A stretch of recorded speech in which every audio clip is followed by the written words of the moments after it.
Excess is wide enough to swallow whole the things its people whisper about. Out past the refineries, beyond the quiet lakes and the long black highways, there are stories that never make the evening news. Stories carried in late-night phone calls, in the hush of search and rescue teams, in the way a sheriff pauses before saying, "We're still investigating." Some nights, the wind drags something unfamiliar through the mesquite trees.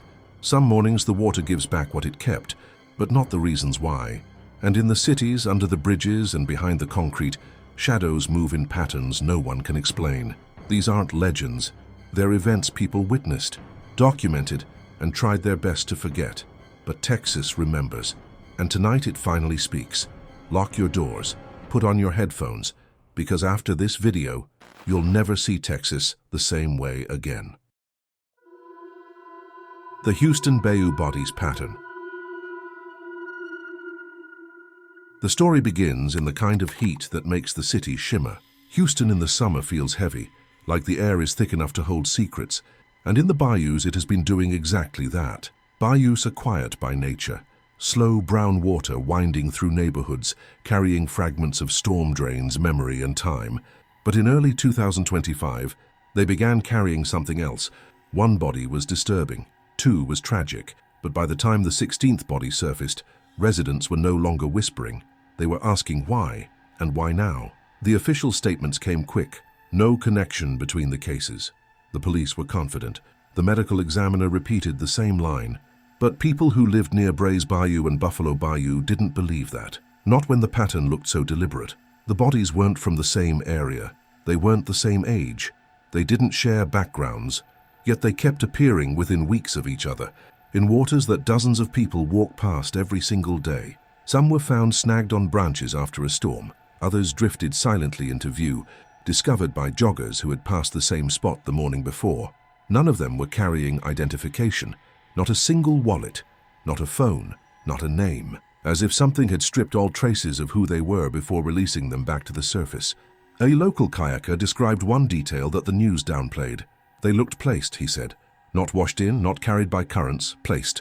When reporters asked for clarification, he refused to talk again. The fear spread in small circles first. Late-night group chats, neighborhood forums, friends telling friends to avoid walking too close to the water. A rumor grew quietly under the city's tall glass skyline. Someone was using the bayous as disposal routes. The idea of a serial killer drifted through Houston like humidity. Too wild to say out loud, too plausible to ignore. The police insisted the drownings were unrelated. But one detail bothered everyone. Most of the victims weren't reported missing. They simply appeared, unclaimed, unsearched for. It was as if they had lived invisible lives, or had been made invisible afterward. Emergency responders talked off the record about how calm some of the scenes felt. No struggle, no chaos, just bodies in still water, like they had been lowered instead of dropped. Even more unsettling were the times the water level was too low to have carried anyone in. A firefighter leaned close to a journalist once and whispered, "Things aren't lining up." But the moment the story began to feel like something else, something watching the city, happened on a quiet morning in May. A drone pilot flying over White Oak Bayou spotted a figure kneeling by the edge of the water, hood up, completely still, not fishing, not walking, just staring into the surface like it was speaking to them. When the pilot adjusted altitude for a better view, the figure vanished under the bridge structure without leaving a ripple on the bank. He submitted the footage to the police. They never responded.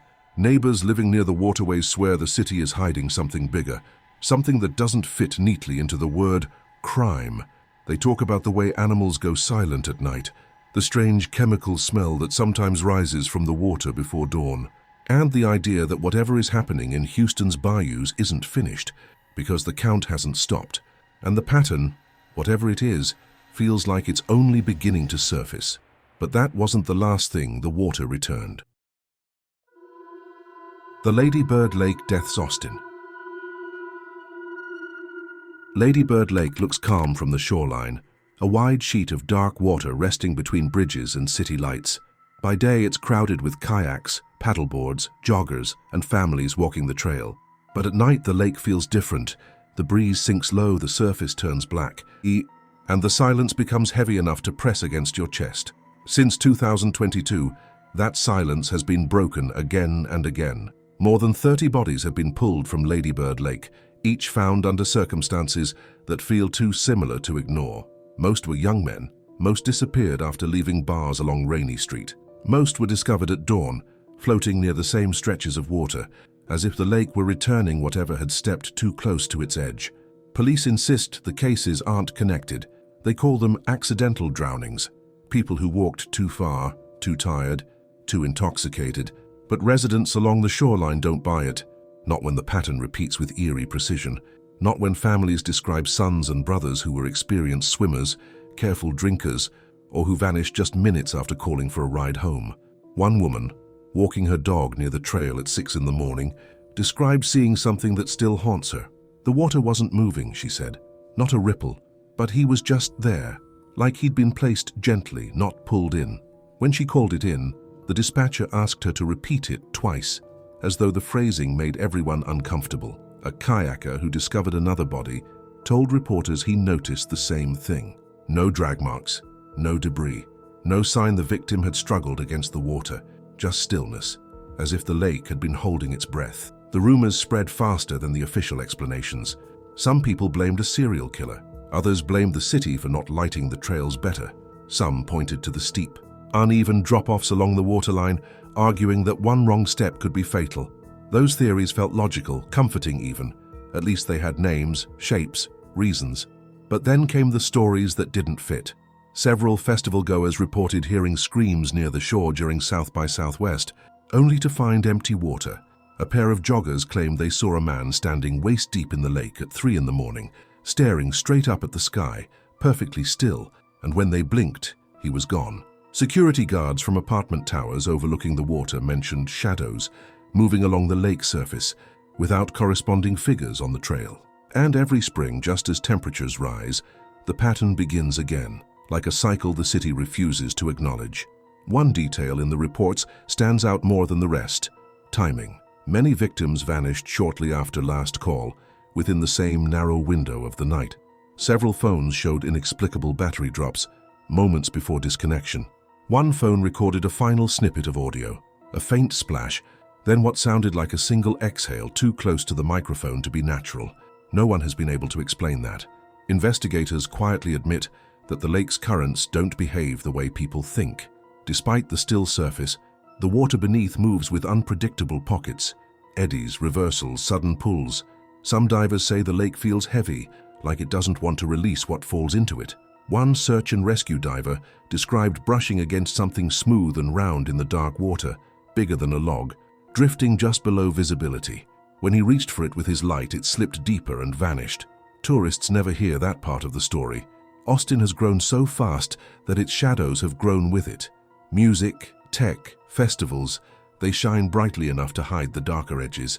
But Ladybird Lake has become the place where those edges gather, where memories accumulate, where something, whether human, natural, or entirely unspoken, continues to take and return, take and return, take and return. And every time another body surfaces, people ask the same question: is this coincidence? Or is the lake keeping score? But when the water chooses what to give back, what does it keep for itself? The unexplained drone formations over Highway 290. It started with a single light, bright, steady, and silent, drifting over Highway 290 just after 11 at night. At that hour, the road outside Houston feels almost lonely, a dark ribbon of asphalt stretching past fields and warehouses. Truckers know every billboard, every curve, every scrap of sky overhead. So when something new appears above them, they notice. In late 2024, drivers began reporting strange formations of drones moving in patterns that didn't match anything commercially available. At first, people thought they were hobbyists testing new equipment.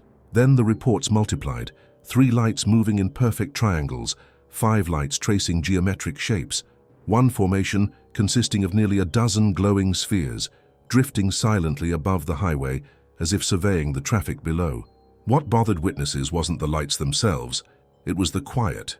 Even consumer drones have a mechanical whine, that high-frequency buzz you feel more than hear. But these lights made nothing. They glided through the air like they weren't machines at all. One trucker described seeing a formation hover directly above his rig. "They followed me," he said. "Matched my speed exactly, didn't drift, didn't wobble, like they were studying the truck." When pressed, he admitted something else. The lights didn't cast shadows. They glowed, but the ground beneath them stayed black. Reporters reached out to the FAA, who denied receiving any flight plans for drones in that area on those nights. The Air Force denied involvement. Local police shrugged the sightings off as misidentifications. Maybe helicopters, maybe flares, maybe nothing at all. But the videos told a different story. One clip, recorded by a driver near the junction with Beltway 8, shows 3 lights forming a perfect equilateral triangle. The points shift in unison, rotating without drifting apart. The triangle contracts, expands, then stops mid-air as if locked into place. No drone swarm technology currently sold to civilians can maintain that kind of rigid precision, especially in windy conditions. Then came the incident at Bolivar Peninsula. Just before Christmas, a family staying near the coastline recorded a cluster of lights over the water. Not airplanes, not helicopters. 12 points of white light hovered just above the waves, aligned in a long horizontal bar. When one light began to blink rapidly, the others followed, in sequence, like a signal transmitting from one end to the other. Moments later, the entire row moved sideways without changing orientation, sliding across the sky in a motion too smooth for any known aircraft. Local fishermen later told reporters they had seen similar lights weeks earlier, but stayed quiet. "You say you saw something out here, you get laughed at," one man said. "But I know the difference between lights on a shrimp boat and something that's not supposed to be there." As sightings spread, another detail emerged, a strange interference pattern. Drivers reported that their radios would cut out when the lights approached. One car's dashboard camera glitched, freezing for exactly 3 seconds while the formation hovered overhead. A cyclist in Cyprus claimed that the lights caused her phone to shut off completely, even though the battery was nearly full. Someone online calculated that the formations were flying in controlled airspace, within miles of Bush Intercontinental Airport.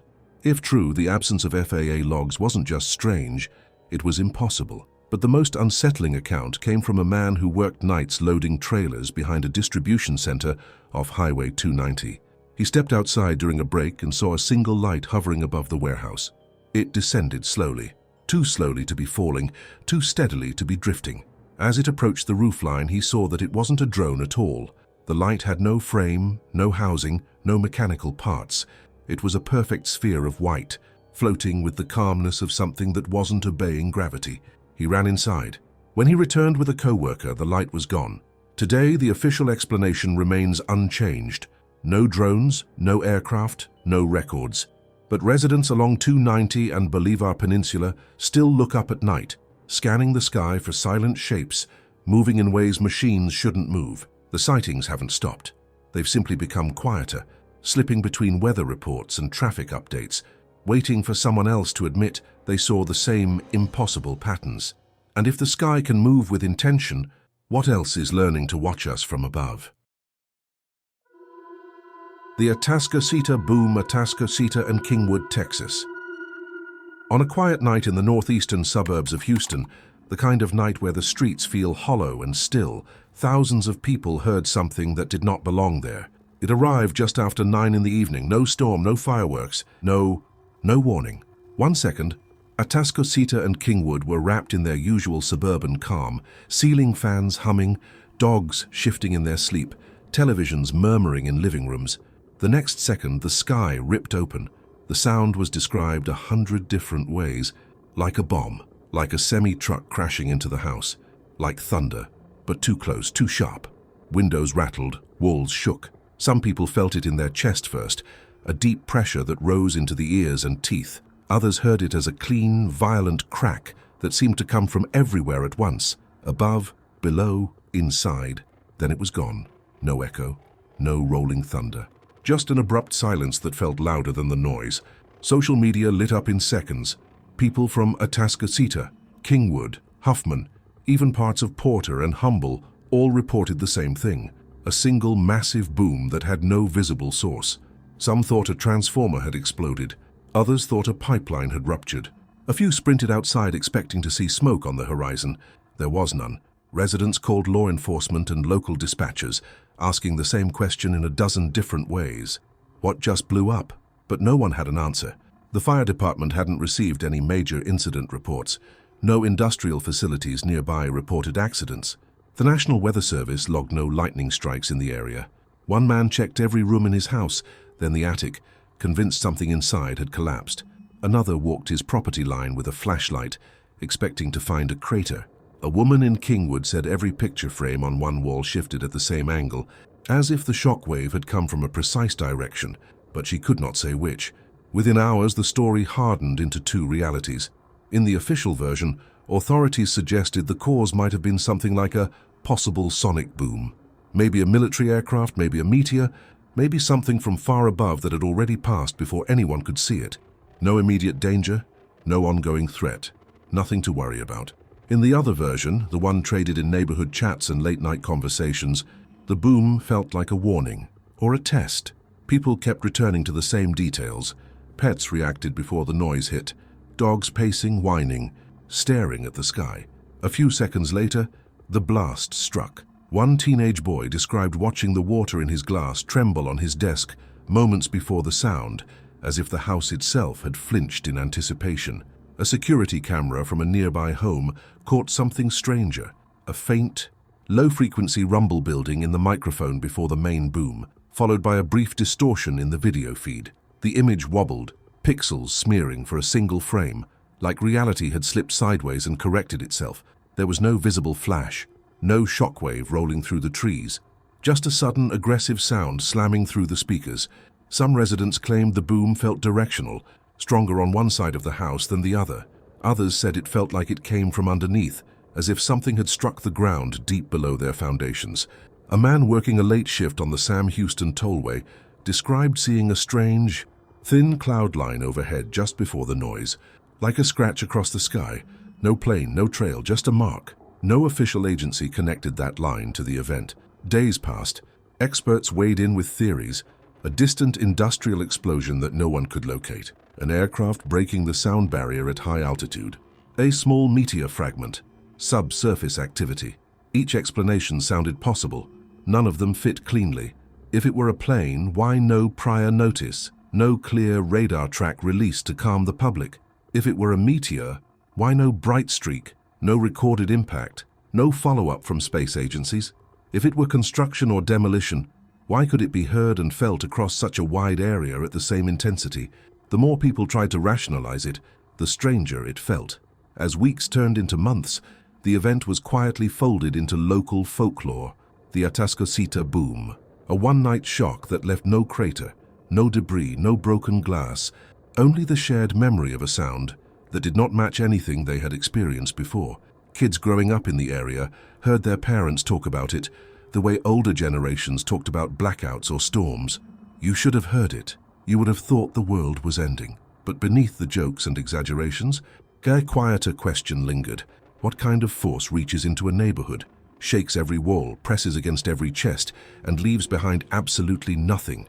No signature, no trace, just a memory that thousands of people share and no one can prove. Some nights, when the air hangs heavy over the pines and the traffic noise fades, people in Atascocita still pause and listen, just in case, just to see if it will happen again, just to know whether it was a one-time tear in the quiet or the first note of something that is still testing how loud it can be.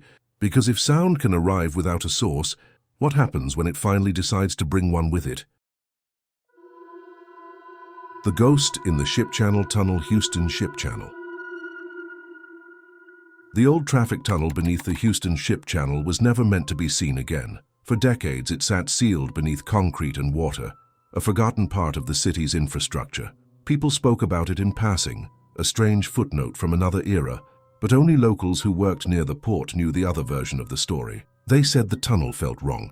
They said sound behaved strangely down there, and some insisted that on quiet nights, you could hear cars driving through it even though it had been closed for years. In early 2025, demolition crews were finally sent inside. Their job was simple: document, dismantle, and clear it out. The first day began like any other industrial teardown. They carried headlamps, work lights, ventilators, and a casual confidence that comes from handling dark places for a living. But the tunnel didn't feel abandoned. The air was too cold.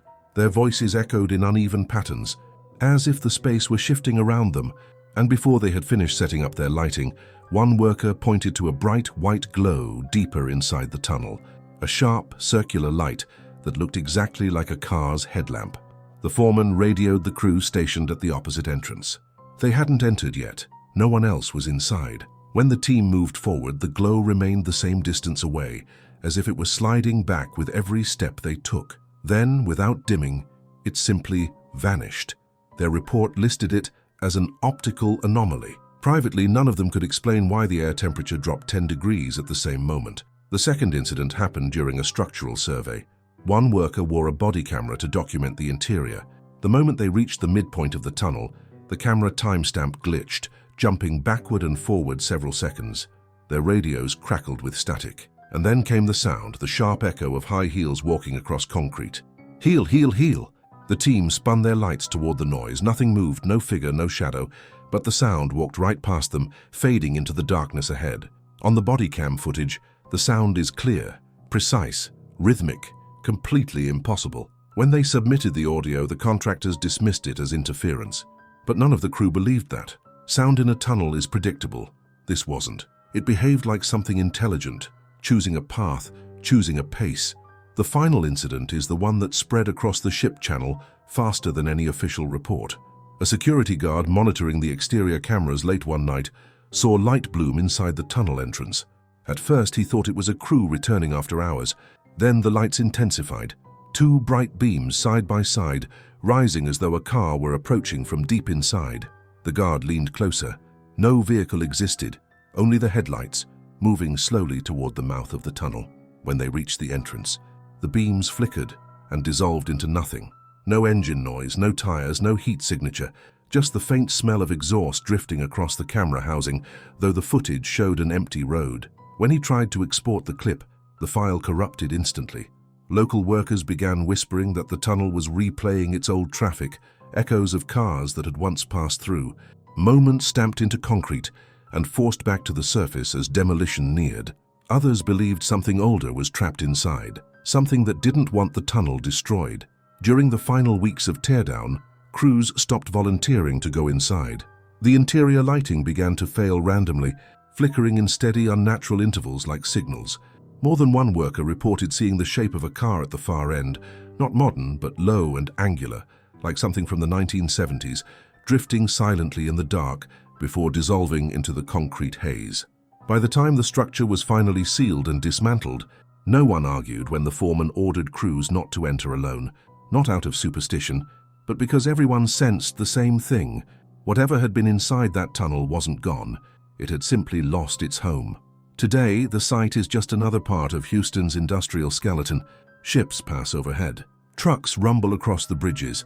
But some nights, people working the docks swear they still see a pair of headlights glow beneath the waterline, drifting slowly forward, looking for an exit that no longer exists. And if forgotten roads can still remember their travelers, what else refuses to stay buried beneath the channel? 6 stories. 6 places where the edges of reality feel thinner than they should. From the bayous to the highways, from the city lakes to the silent ruins of an old hospital, Texas carries its mysteries like heat in the air. Quiet, heavy, always close. Some are recent, some have been waiting for years. All of them leave marks on the places where they happen and on the people who keep trying to forget. But mysteries don't disappear just because we look away. They wait. They settle into the ground, into the walls, into the water, until someone finally asks the question everyone else avoids. If you made it this far, thank you. Leave a like if one of these stories stayed with you. Tell us which place haunted you most and which we should explore next. And remember, some places aren't forgotten, they're waiting.